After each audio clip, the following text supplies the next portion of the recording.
እንደዚህ አይነት እርጉም ስራና ተግባር ላይ የፈጣሪ እጅ አለበት የለበትም? የፈጣሪ ፍቃድ አለበት የለበትም? በግድ ትመልሷታላችሁ።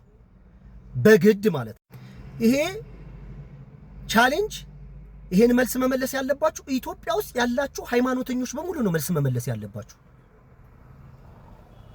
በእነዚህ 6 ምግባር ውስጥ ፈጣሪ እጅ አለበት ወይ? አብዛኛው ክርስቲያን ፕሮቴስታንቱንም ካቶሊክንም ኦርቶዶክስንም ጨምሮ ጌታ ሳያቀው ይላሉ ፕሮቴስታንቶች፣ ኦርቶዶክሶች ደግሞ እግዚአብሔር ሳያቀው ይላሉ። እግዚአብሔር ሳያቀው በእኛ ላይ የሚደረግ ነገር የለም፣ ሁሉ ምድር ላይ የሚደረገው ነገሩ በእግዚአብሔር ፍቃድ ነው ብላችሁ ታምናላችሁ። ሙስሊሞችም ደግሞ በአላህ የማያቀው ነገር የለም፣ ቀድሞ የተጻፈውን ነገር ነው ሰው የሚያደርገው ብላችሁ ታምናላችሁ። አሁን ይሄ በግለሰብ ደረጃ እምነታችሁ እንደን የምታራምዱ በግለሰብ የምታስቡና በቡድን ደግሞ የምታስቡ ሁላችሁ መልስ መስጠት አለባችሁ። ለዚህ የምታምኑትንና የምታራምዱትን ነገር ላይ በስነ ስርዓት የምታምኑ በምታምኑት ነገር የማታፍሩ ከሆነ መልስ መልሱ ለዚህ ጥያቄ። ማን ነው በእነዚህ 6 ምግባር ውስጥ ያለው? የሰዎቹ ብልግና፣ ጋጠወጥነት፣ ስድነት ማን ነው ያለው? ይሄንን ፈጣሪ አውቆ ነው ቀድሞ ጽፎት ነው ብላችሁ እንዴት ነው ልታሳምኑን የምትሞክሩት?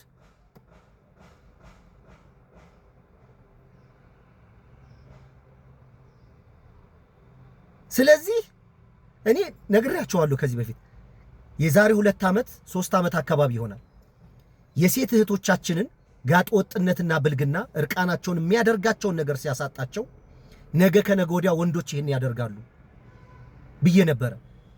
ወንዶች ይኸው ዛሬ እቃ መሽናቸውን እያሳዩ እንደዚህ ሲቀፍ ይሄ ሃይማኖት ምናምን ኢትዮጵያዊ በመሆኔ ብቻ እንኳን ይሄን እጸየፋለሁ። እሱ አይደለም ይገርማችሁ ላይቭ ላይ ሴክስ ይጀምራሉ ብለን ነበር። አሁን ይሄው ጀምረዋል። እንዴ በጣም እኮ ነው የሚያሳፍረው። የሚያምን ሰው የለም እኛ ሀገር። ብራዘር አትሸወዱ። ለንግግር ነው የሚሉት።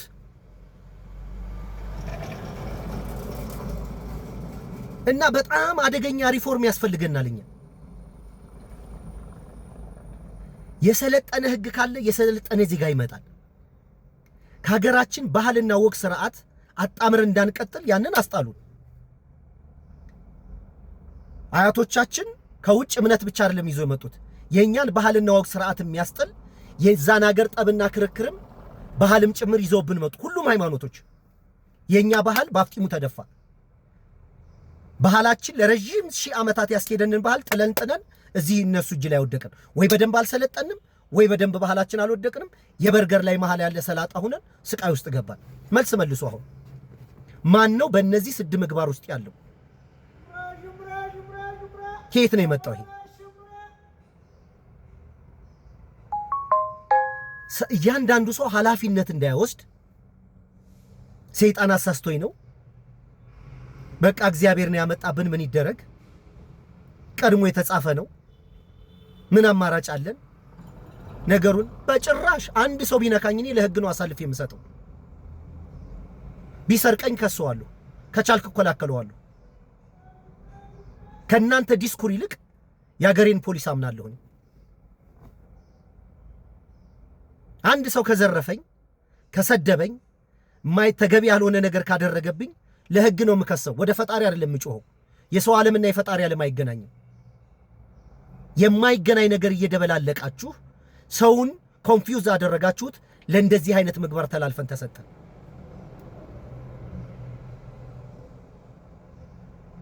ስለዚህ ሰው ሰልጥኖ መብቱና ግዴታውን አውቆ ለህግ አሳልፎ እንዳይሰጥ እግዚአብሔር ያመጣብን በላ ነው ፈጣሪ ያመጣብን በላ ነው እያላችሁ ሰውን በእንደዚህ አይነት ምግባር የለም። ውሸት ነው። እዚህ ማህበራዊ ሚዲያ ያሉም ሃይማኖተኞች አይደለም ሰው ሃይማኖትን እንዲከተል አይደለም አላህን እግዚአብሔርን ጌታን እንዲፈራ አይደለም ሃይማኖትን እንድንጠላ ያደረጉን ያሉት። ሲሰዳደቡ ሲጨቃጨቁ ሲዘላለፉ እነሱ ለፈጣሪ ሲሰዳደቡለት ሲጨቃጨቁለት እንደገና ደግሞ ሁሉ ነገር በፈጣሪ ፍቃድ ነው የሚሆነው ይላሉ። በፈጣሪ ፍቃድ ካለ ሁሉ ነገር ከተጻፈ ለምንድን ነው የምትከራከሩት? እናንተ እዚህ ማህበራዊ ሚዲያ ላይ ለምንድን ነው የምትጫጫሁት? ምን ለማድረግ? ሁሉ ነገር በፈጣሪ የሚታወቅ ከሆነ ለምንድን ነው የምትከራከሩት? ለምንድን ነው የምታጫጫሁት? ለምንድን ነው የምታስተምሩት? ለምንድን ነው የምንማማረው? ሲጀመር አስተምራችሁም ተመራችሁም አታውቁም። ስትሰዳደቡ፣ ስትወራረዱ፣ ስትካሰሱ ነው የምትሉት። ማህበራዊ ሚዲያ ላይ ያለ ሃይማኖት አይደለም አንድ ሰው ሃይማኖተኛ ሊሆን ሃይማኖትን እንዲጠላ ከሚያደርጉ ሰዎች መካከል አንዱ እዚህ ማህበራዊ ሚዲያ ላይ ሃይማኖትን በተመለከተ ንጽጽርን በሉት የሃይማኖት መልእክት የሚያስተላልፉ ናቸው። እኔ ከዛሬ ጀምሮ ከየትኛውም ሃይማኖት ጎን ሆኜ አልደግፍምም አልቃወምምም።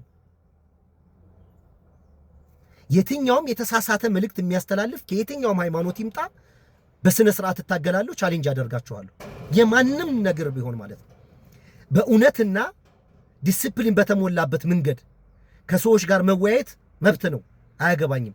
ሐሰት፣ ጥላቻን በወንድሞች መካከል ጠብ የሚዘራ እርስ በርሳችን እንዳንቀባበል የሚያደርግ ማንኛውንም ከይሲ ሐሳብ ግን እንደ ድሮ እቃወማለሁ። ፎቶውን እየለጠፍኩ የሰውየውን ድምጽ እያሰማሁ ከዛ የራሴን ሐሳብ እየጨመርኩ መባነን አለብን።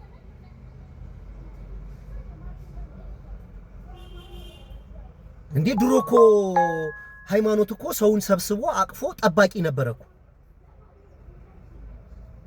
አረሱ ጨዋ ነው ሃይማኖተኛ እኮ ነው ይባል ነበር። ለትዳር ሲጠየቁ ቁርአን ቀርቷል፣ ቄስ ትምህርት ቤት ተምሯል ነበር የሚባለው። የዓለማዊ ትምህርት እንኳን እንደ መስፈርት አይቆጠርም፣ ገንዘብ እንደ መስፈርት አይቆጠርም። ሃይማኖት ይሄን ያህል አቅምና ጉልበት የነበረው ነው። አሁን ሃይማኖት ማንም የሚሰማው የሚፈልገው የለም፣ በተለይ ማህበራዊ ሚዲያ ላይ። ወደፊት እንዲያውም ሃይማኖት ንግግር ቲክቶክም ምንም ማህበራዊ ፕላትፎርሞች በሙሉ ሊያግዱ ይችላሉ። ሰው መስማት የማይፈልገው ነገር ሊሆን ይችላል። ሰው ግን መጋጨት እንደኛ ራሱን አሳልፎ ሰጥቶ ሰውን ማንቃት ስለማይፈልግ ለስሙ ነገሩን ይናገረዋል። እና እዚህ ደረጃ ደረስን። የኛ ደግሞ ነገሩ ስለማያምርብን እንዴት እንደሚቀፍ እንዴት እንደሚያስጠላ ማህበራዊ ሚዲያ ላይ ማን ነው ብዙ ተከታይ ያለው ሚንቅ የምትል ልጅ። አሁን ይሄ ሰሞኑን ሽንቱን መሽኛውን የሚያሳይ ልጅ በአንድ ጊዜ ፎሎወር እየጨመረ ሄዷል። ነገ ከነገ ወዲያ ስፖንሰር ያደርገኛል፣ ላይቭ ይገባል፣ ይሰበስባል። ጠብቁ። በዚህ ደረጃ ነው የወደቅነው እኛ እና ሁሉም ልጆቻችን ምናምን ሁሉም ሰው በቃ በዚህም በመማር በምናምን አያስፈልግም ምናምን ብለው ሁሉም እርቃናቸውን ይገለጣሉ። በቃ በሌላው ዓለም የሚቀፍና የሚያስጠላ ያልታየ ነገር በእኛ ሊታይ ይችላል። አንድ አለ የቆሮንቶስ መልእክት ላይ ያለ መልእክት በአሕዛብ ዘንድ እንኳን ይላል በሌላው ዘንድ በማያምኑ እንኳን ተሰምቶ ታይቶ የማይታወቅ ኃጢአት በመካከላችሁ አለ ይላችኋል ሐዋርያ ጳውሎስ። በሌላው ዓለም ታይቶ የማይታወቅ ቀፋፊ ነገር አልተገለጠም እንጂ በእኛ ሀገር ይታያል። የጊዜ ጉዳይ ነው።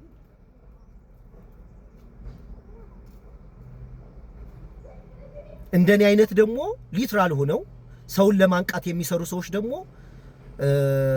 ማስታወቂያ የሚያሰራ የለም፣ ኢንካም የለም። ምንለው ነገር ስለማይገባቸው ራሳቸውን ስለሚያፈርሳቸው ጥላቻው ምናምኑ አለ። እኛም ደክሞ እንወጣለን።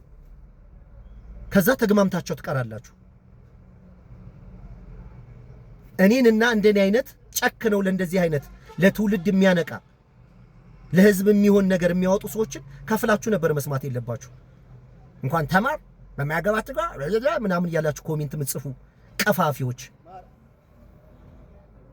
መልስ መልሱ። ጠብቃችኋል።